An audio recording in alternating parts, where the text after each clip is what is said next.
On Monday Night Football, the Miami Dolphins beat the New Orleans Saints 22-3. And we'll start with Miami because here's the crazy headline from this game. Miami started the year 1-7, and now they are 8-7. They are the only team in NFL history to have both a 7-game winning streak and a 7-game losing streak in the same year. That I don't even know what to say. It's unbelievable.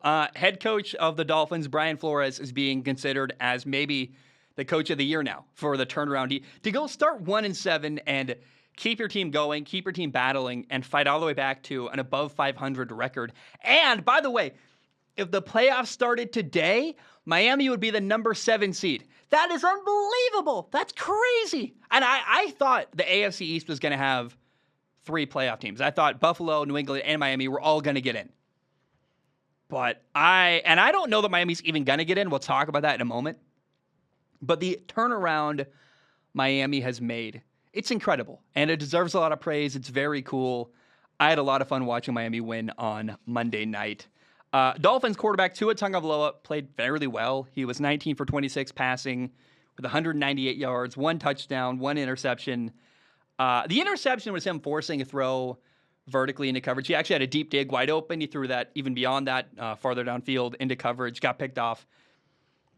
I really got to wonder if Tua is allowing people like me, not me particularly, but idiots like me who talk in front of a mic and share our opinions about football. Is Tua allowing the media to get in his head? Because I see all these memes. I see people criticizing Tua constantly for, all he does is throw 2-yard passes. And like, well, no one criticized Drew Brees when Drew Brees would throw 4 yards, 4 yards, 4 yards, 3 yards, 4 yards, 2 yards, screen, 2 yards. And Michael Thomas is racking up 13 catches a game off 5-yard hitch routes. Nobody cared when Drew Brees did it. Why does everybody care when it's Tua Tagovailoa? I don't know. But that felt like a throw where Tua predetermined, I want to throw the ball vertically into coverage rather than, I want to take a shot downfield. The result was throwing into coverage, but I felt like he predetermined that because he's just I think having a hard time both with, it's boring to take the defense gives you every single play. And then on top of that, the fact that people are wrongly criticizing him for that, I don't know why people are criticizing Tua for putting the ball in the right spot. That makes no sense to me. If the defense gives him a 5-yard hitch, throw the 5-yard hitch, ask questions later. Who cares? But for some reason, we like to qualify Tua's completions as bad because they're not vertical somehow. And he's not Josh Allen. So, neither is Drew Brees. I don't know why. I feel like all I can do is compare Tua to Drew Brees and say, look, guys, they play the same style, and it is very weird to me. But I do think the narrative about Tua that he can't throw the ball downfield probably helped him lead to a bad decision throwing the ball deep into coverage on Monday. Now, Miami's not very explosive on offense. The defense is set. I am begging Miami, please. Can you draft? First of all, build your offensive line, and whether it's in free agency, although I would prefer you draft somebody, go get a receiving threat. Get a second-round receiver. And get a third-round receiver. Just draft receivers. Get somebody explosive. Maybe a tight end. I don't know. But I want... Jaylen Waddle is outstanding. But he's the only playmaker on this offense. And Miami just needs someone else to complement Jaylen Waddle's skill set. Again, build your offensive line and get another receiving threat in Miami. And I think Tua is going to do even better. Now, Jaylen Waddle has been and was incredible on Monday night. He is the Dolphins' rookie receiver. He's about to break the record, most likely, for... most catches ever for a rookie. And he, Anquan Bolden, who set the record, did it in 16 games. And if Jaylen Waddle plays the rest of the game, 2 more games left, he will have played 16 games as well. So he's not breaking the record because they added an extra game. He missed one due to the Rona. So I just got to say, it's impressive what Jaylen Waddle's doing. It's unbelievable. And he is he's their whole offense. I mean, so in this game, he had 10 catches for 92 yards and a touchdown. He had over half of Tua's completions and nearly half of Tua's yards passing. By the way, that touchdown catch was basically a handoff. It was a little tap, the little tap pass. Basically, it's a handoff that gets counted like a pass. It's very silly. I guess it is.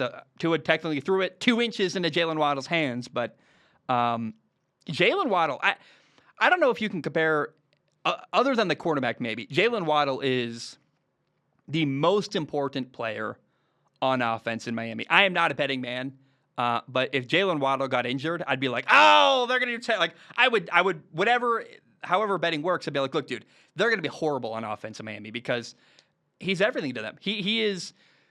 I wouldn't even. I almost compared him in my notes, right, watching the game to Cooper Kupp in LA. But the thing about Cooper Kupp in LA, yes, LA's offense runs entirely almost through Cooper Kupp, and he's putting up so many big numbers and all kinds of production. But if Cooper Kupp got injured in LA, they have other receiving weapons that can be leaned on. They have Odell Beckham Jr. They have Van Jefferson. They have other people there. Miami doesn't really have any other options other than Jaylen Waddle. On third down, he gets the ball like every single play. And I don't know, man. I watched Tua get hit a lot in this game. I can't say enough. Miami, please. Build the offensive line and get another receiver to complement Jaylen Waddle. And I really believe good things would happen with your offense with Tua. Your defense is great. I think you got Tua. I think you got Jaylen Waddle. Build the offensive line, get another receiver, and come talk to me before you bail on Tua. Because I think Tua shows a lot of promise, and I think people forget how good the guy was in college. Like, I don't know why people suddenly think Tua's terrible, but he's playing well in my mind. Now, here's where Miami right now, if the playoffs started today, they're 8-7. They would be the number 7 seed in the AFC playoff picture. Now, the next 2 games for Miami are massive. They play at Tennessee next week, and then they finish the year at home against the Patriots. And I just see a really great opportunity here for Tua to show the world what he can do, to prove himself. Like, look, Tua, I love Tua. I believe in Tua. But I need, as a person who likes Tua and wants Tua to succeed, he has to show the world what he can do in these next 2 games and hopefully win both of them, because it's pretty hard. If they get into the playoffs and Tua has a great finish to the year, it's going to be pretty hard to get rid of him, I think. And I think the next 2 games are a massive audition for Tua. Hey, go shred New England. Do really well against Tennessee, make the playoffs, then we're talking. And if he doesn't, unfortunately, Tua might actually get traded away. So these next 2 games, I cannot overstate. They are a massive opportunity for Tua to show the world and show me, because I love him. I want him to do well. I don't fully believe he's going to do well. Like, is he going to shred New England? I don't know. They're going to do everything they can to take away Jaylen Waddle, and then what's going to happen? I don't know. But in fact, that game, I'm already looking ahead. Patriots at Dolphins, week 18. How are the Patriots going to defend Jaylen Waddle? I can't wait to see that. And gosh, man, if there's ever a time for Tua to really take a step forward and show the world what he can do, the time is now. Okay, the Saints. New Orleans Saints on Monday Night Football, they were missing 22 players due to the Rona. They started a rookie quarterback, Ian Book, his first ever start in the NFL. It's brutal. I don't know how to... I just feel bad for Saints fans. This is the same defense, Miami, that shut down Lamar Jackson. I was never confident Ian Book was going to have a great day. It's a tough spot. I felt bad for him. It's first ever NFL start on short notice against a great defense, getting hit a ton. His second ever pass, just throwing an out route, it got tipped, got picked off, taken for a pick 6. I mean, at the end of the game, yeah, he threw another pick on 4th down, trying to make a play. Ian Book felt more like a victim than I just felt bad for the guy. He's in a terrible spot, probably shouldn't be playing. And what a horrible way to start your NFL career. I just felt bad for the guy. Now, the Saints were 0-12, by the way, on 3rd down, which is a great landmark to show how bad they were. Never in the history of Sean Payton coaching in New Orleans have the Saints got not a single 3rd down conversion the entire game. And that's obviously very, very bad. My last thing to say about Monday Night Football, I don't like complaining about other broadcasters. Like, here I am in front of a curtain that needs to be ironed. Like, who am I to criticize anyone, right? But I will say, rather than criticizing Monday Night Football's broadcasters, I want to let you know, I think they're not being put in a good position to succeed.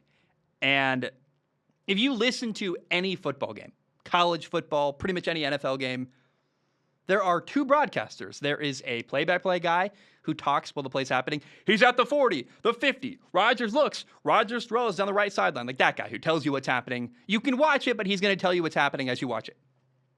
Then there's a guy who talks after the play, the analyst, who says, well, Jim, here's why that happened. Tony Romo is a great analyst. A play will happen, and Tony Romo will explain to the world, here's why that happened and why it's interesting. Or give you like a little 5-second tidbit of interesting thought after a play happens. The problem with Monday Night Football, they got three guys in the booth. They got one play-by-play guy, Steve Levy, and then Brian Griese and Louis Riddick. And I just feel bad because one guy talks during the play. That's totally normal. But when the play is over, who's supposed to talk? You can tell the guys, they're pretty good. They hide it well. But there's a little bit of a hesitancy to be like, is it my turn to talk? Is it your turn to talk? When is it my turn to share commentary and your turn to share commentary? And it's got to be brutal. I don't know how you would find the timing right, because when is it Brian Griese's turn to talk versus Louis Riddick? And sometimes you hear Steve Levy, he'll tee up one guy but forget to tee up the other guy, and Louis Riddick gets hung up to dry sometimes. You're like, it's not good for anybody. And until Monday Night Football, here's the way to fix Monday Night Football. Everybody complains about the broadcasting. No one thinks about how, hey, the idiots in suits at the top who make decisions, they created this problem. Instead of blaming Brian Griese and Louis Riddick and Steve Levy, just realize that they're doing something that doesn't work. That's a three-man broadcasting booth, which it happens occasionally, and it usually happens when a network doesn't trust the people they're putting out there. For example, unfairly, might I add, ESPN decided to put Pat McAfee in a booth with two other people. And it was good, but it showed that they didn't trust that Pat McAfee could do enough by himself broadcasting games, which totally wrong. Pat McAfee's great. Put him in a booth. He's awesome. That's not what I'm trying to say here. My point is that they did that because they didn't trust him, which is sad and stupid. They should have trusted him. And ESPN, for some reason, doesn't trust that they can find two people to broadcast. They gotta, let's put three people out there, and it's not helping anyone. It's setting up people to fail, quite frankly. And that is why ESPN, it's more difficult, it's overcomplicated. ESPN just needs to put two people in a booth, and when they do, Monday Night Football will be much, much better. In fact, let me add one more piece of commentary. I think they're just really, really hesitant because of Jason Witten and who being not great, and Booger McFarland was like this weird. They put him on the sideline, but he's kind of in the booth. And ESPN, ever since John Gruden left the Monday Night Football booth, has not been able to find identity, and it's because they can't find two people they trust enough to be left alone. Chris Fowler and Kirk Herbstreit do great as a two-man broadcasting booth, and ESPN needs to find that to duplicate their success with college football at the NFL level.